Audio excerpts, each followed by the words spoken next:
Kaj naj bo jasno glede Elona Muska. On meni nikoli ni v življenju pomagal, če se štejemo vse skupaj. Vedno sem bila jaz tlele, ker sem takrat tako potegnila.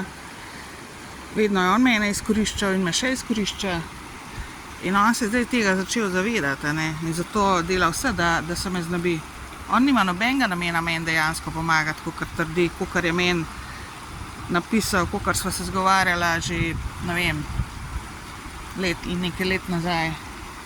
On nima nobenega namena dejansko biti pošten do mene.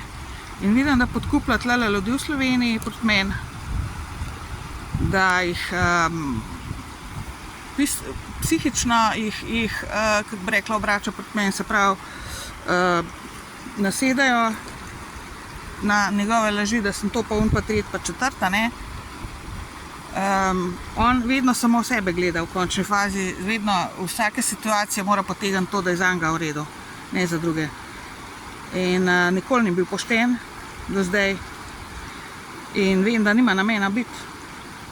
Tako da ne delajte si iluzij, ne vam govori, kaj hoče, kako on meni, ker vem, da v nekaterih krogih govori, kako on meni hoče pomagati, pa on pa tret, pa kako meni on dejansko pomaga. Ne. Jaz sem zdaj na robu preživetja in on se naprej to igrico z mano igra, izmišljuje se vedno nove finte. Lahko malo gledajte video gor, glede v povezavi z Elonom Muskom, pa boste videli, ne, za kaj se gre. Dobro ve, da se mu ne bom potrdila, da je končno gotov, nisem tak človek, da se podrejam. In to je to.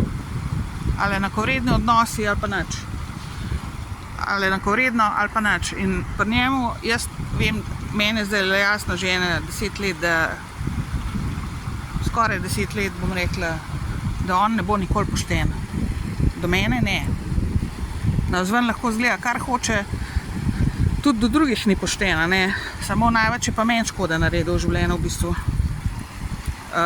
Mislim, najbolj mene zafrkava pa izkorišča, ne. V tem je pa dejansko genialca, ne, če tako gledam.